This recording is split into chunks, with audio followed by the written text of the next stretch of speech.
Hi, everyone. My name is Tom Greco, and I'm one of the regional sales managers here over at Foundation Software.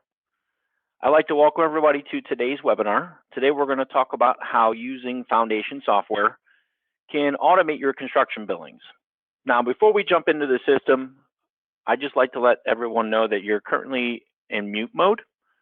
So if there are questions, there should be an area within your GoToMeeting player that you'll be able to key those questions in. And with time permitted at the end of the webinar, I'll be able to go through those questions with you. So with today's webinar, talking about automating your construction billings, one of the main focuses of the webinar today is going to be definitely how we can automate two major types of billings.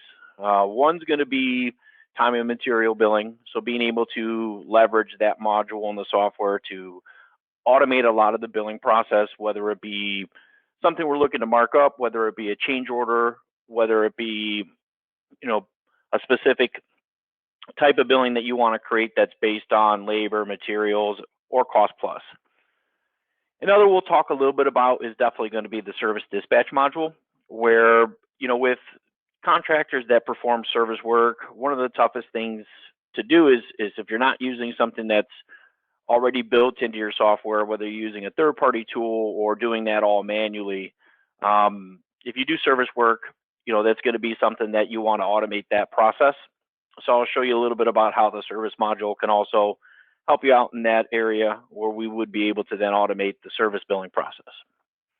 So with automating billings, a lot of the time, especially with T&M, what I see a lot from my side is people having to do, manual T&M billings, having to do manual markups on change orders, where in Foundation, a lot of the legwork of what would most likely make up a time and material billing is being done already.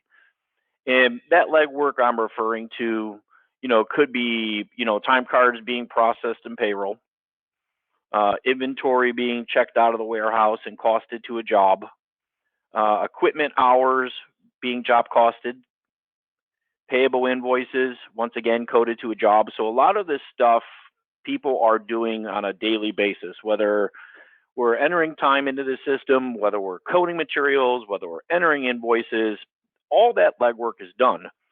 So with the time and material module, it acts like a centralized hub that allows you to then automate that billing process. With automate being the main reason why somebody would want to either use time and material or purchase it. So with time and material, it's really designed to grab those cost items for you to then be marked up and produce a bill. So always the big thing is going to be, well, how do I know what to bill, or how do I know what to, create my pricing structure as? And that's probably, other than what you want your invoice to look like, going to be probably the main thing that you would need to set up in time and material. Just because you're already doing all those cost items in the software already. And what's nice about the automated process of time and material is we can set up these markups and then have the system do everything for us. So you can, in essence, have billing and markup pricing by company, meaning anybody off the street.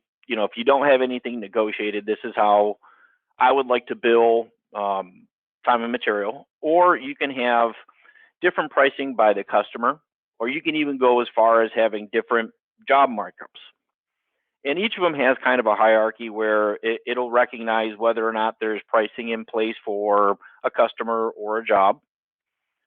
And you're able to then go into time and material and select whether it be, like for my example, this job here, how I would like to bill payroll.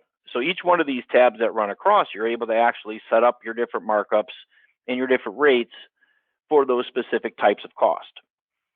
For example, with labor, I might have different work classifications, and I might have a corresponding price per hour for each individual trade, or I could even go as far as doing it by the employee or by the earn type. I might need a different markup rate for regular time versus overtime. All this stuff, once again, being coded in payroll already, so it's actually knows to grab that specific type of payroll and choose what rate to bill it by. In addition to fixed pricing, you can also do percent markups. You can do cost plus. So if it's a $100 invoice and I want to do an additional $85, it knows to tack on the 85 on top of the cost. So there's also ways within those specific line items to then set up how you'd want to bill it. And you could do it differently for material. So you could mark up, different types of inventory. You could mark up, different types of accounts payable invoices, or you can easily say mark up all materials. So once I have this set up, it's going to definitely help me out on the back end when I want to then produce or automate that bill. Same thing with subcontracts, owned equipment. You can have different rates for equipment, rental equipment. You can even mark up payroll burden if you'd like. So then it would know then based on the payroll calculations for the burden side, how to mark that up. So I would say probably that's the main setup of time and material, being able to implement some type of structure here where then the system is very automated from that step on. So as things are being coded to the job, I at any point in time may want to go ahead and produce a bill where I don't want to go and print a report, go into accounts receivable, manually enter it. I want the system to do that. And it can do that pretty easily just by gathering that cost. So with time and material, the first step, once you have everything set up and things are rolling, would be to come in and select the job that you want to bill, or jobs. You could do a range of jobs, and what date range. Now, one of the upsides of Foundation, especially with people who process payroll biweekly, maybe they may enter their time in weekly, but payroll hasn't gone out the door. So, I always get that question, Tom, what if I want to bill for time and material, even though there's some overlapping periods on payroll? You can easily do that by checking that box here. So it's actually smart enough to know, even though that payroll hasn't gone out the door, that you'd want to bill for it. So it is an option that you have in here. But other than that, once you put your job in your date range, all I need to do is click report. And what Foundation is doing is it's looking at all the job costs for that job within that period, referencing that markup table, and then producing the bill for you. So very automated, very easy to do. And then with the bill being automated, now you're going to be able to have an ability at any point in time to adjust that bill. Another common question is, well, what if I want to add something? What if I want to take something away? Always able to go into that specific billing before you completely post it, or before you PDF it or email it and send it out the door. It can always be adjusted. I can always go into here and add things or remove things. But for the most part, that invoice is done. Through our Invoice Genie, we're able to create our own time and material invoice design, logo embedded, and then being able to then show your customer what you're billing for is completely custom as well.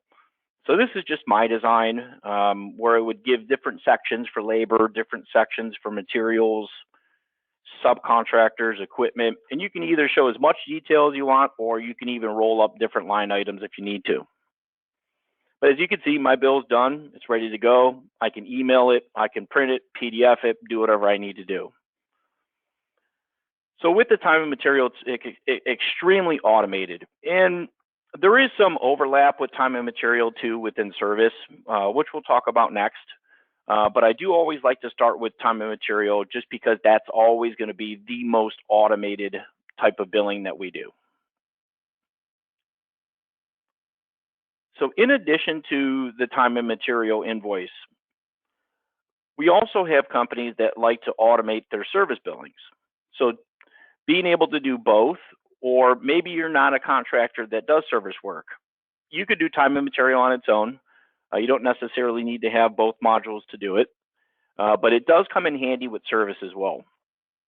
Now, with service billings, if we're not doing our billings out of Foundation, if we're using a third-party system, or we're tallying everything based on what the paperwork is that we get from the technicians in the field, and then we're going into accounts receivable and entering that. There's a big lag time between being able to gather that information and then bill your client. So with service dispatch, it's a lot more automated. Now, with service, as we schedule calls and dispatch them to technicians in the field, I won't dive too deep into Foundation Mobile or Service Mobile, but a lot of this stuff can be done, or a lot of the work can be completed from individuals from the field. Whether we're doing service calls and we're having technicians complete those calls from Service Mobile, or same thing, if we're doing standard Foundation Mobile and we're coding all that labor, that could come into play with time and material as well. I won't dive too deep into those, but I definitely think that there is some way of even streamlining it a step further with those mobile applications. But definitely with service, it is a fully integrated module. So with service, what we want to do is we want to create the work order, we want to schedule the work order, and then by scheduling it, we then eventually want to bill for it. And with the mobile side, they're able to complete their labor from the field as well as their materials. So these two tabs are probably going to be the most filled in, or the big two things that are indicators on what we want to bill. So like with this example, the individual from the field coded 2 hours of time. So I want to bill for 2 hours. And they also coded that they used some materials. So I more than likely want to mark that up and produce that bill as well. So with service, that's the whole name of the game. Schedule it, let somebody complete it, and then when it's time to bill, we bill for it. So very automated in that process as well, where I'm able to go in at any point in time and tell the system I want to bill this service call. I could even have different invoice designs for service-related invoices versus T&M versus lump sum. And I can create that invoice right from service dispatch. And once again, this can look however you want from an invoice design. You're able to come in and have your logo on it, have whatever type of verbiage you want. And even with service, there is some ability to do some time and material billing too. So I always say that it works in multiple areas. For contract jobs, we could do T&M. For service jobs, we can also do T&M. So I'm able to come in and that same create time and material billing also works within service to automate that process as well.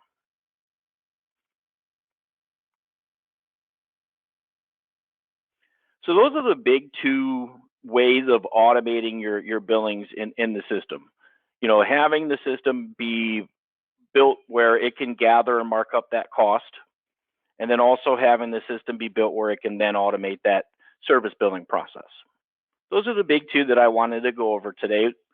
And I now kind of want to open it up for questions to see if anybody has any questions related to automating your billings. Once again, everybody's currently in mute mode, so if you do have any questions, feel free to key them into the questions area, and I'll be able to go through each question.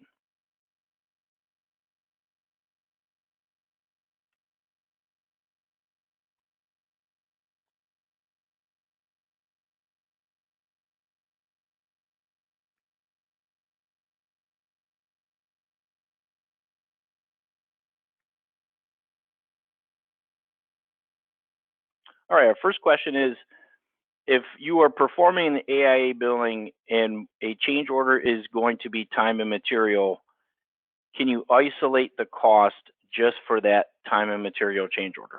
And the answer would be yes. So a lot of times where things would be mainly a contract job, throughout the course of that job, you might have a specific extra or something that you need to exclude from the AIA billing and maybe produce a separate invoice for. Some people could be a change order, could be, a revision on something. What you're able to do through time and material is not only just say, I want to bill a specific job for a specific date range. You can take it a step further, and it really depends on how you're set up, where if I have specific cost codes for change orders, it's actually defined that I could say, look at that job, look at that date range, and only isolate costs within this specific cost code.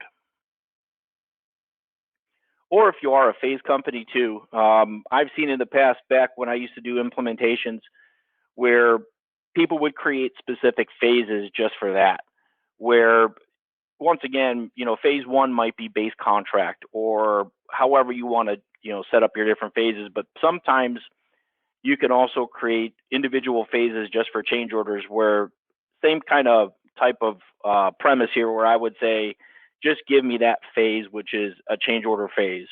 Now, what's nice about that is it doesn't bill for any cost outside of those cost codes or outside of those phases. So you can really isolate that cost and just mark up that specific cost.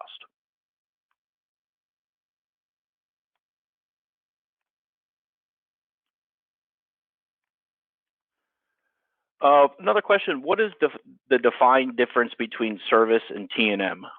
The defined difference really is if you are truly a service contractor that has service work orders, that is dispatching different work orders, maybe 1 hour calls, 2 hour calls, where you may need to bill time and material. That's really the difference between service and T&M. So if you aren't a service contractor, let's say maybe you're electrical, heavy highway, you don't do any service work, you wouldn't necessarily need to purchase service dispatch to do that. You can purchase it separately. So they do work together in the service module, but if you aren't a service contractor, you can still reap the benefits of using time and material without having to buy the service module.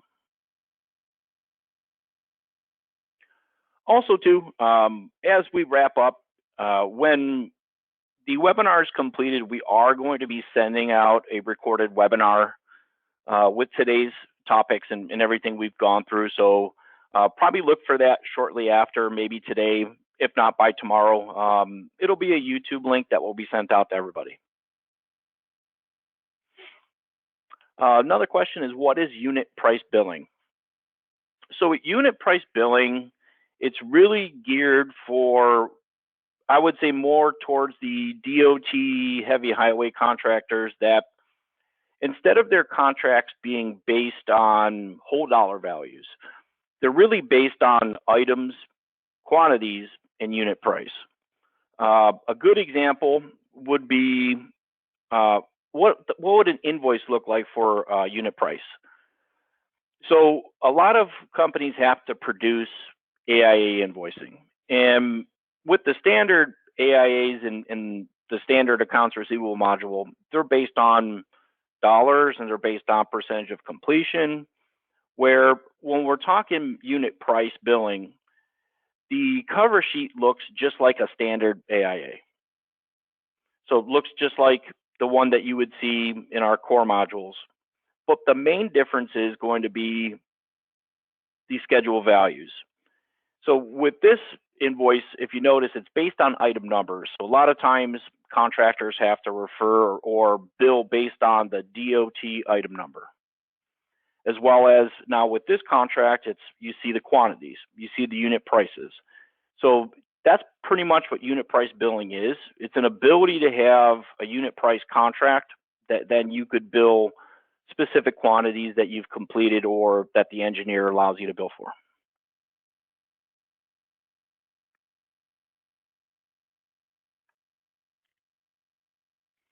And just with, one question is, what is an AIA? AIA is just a formal style billing. Some people call them pay applications, pay requisitions, where it's a formalized type of billing that you're able to produce out of here. And with this example, this is just the unit price based one, but you're able to do just a standard AIA out of our core system as well.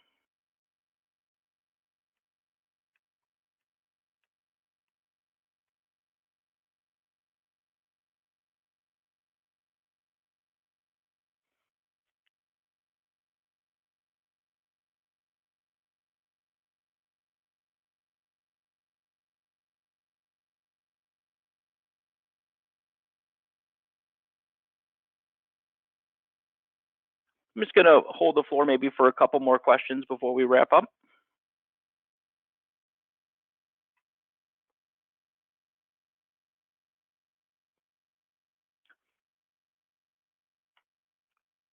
Can you please explain the difference between company markup and customer markup again? Sure. So The main difference or the hierarchy is a company markup is your company. So this would be something that you would create if you don't really feel that you have any variation in billing one customer a different rate than the other. So I always call it anybody off the street gets this pricing, where the customer markup would override the company markup. This would be, let's say, for example, we typically bill $100 an hour for labor, but this customer gives us a lot of work, or maybe we negotiated a different price. And maybe for a specific customer, we only want to bill them $85 an hour. Everybody else would be able to be billed at 100, and the system would know that there is specific pricing for that specific customer, and it would then override that and bill them for the $85 an hour. Then you can go even down further into the job markups, which would then override the next two.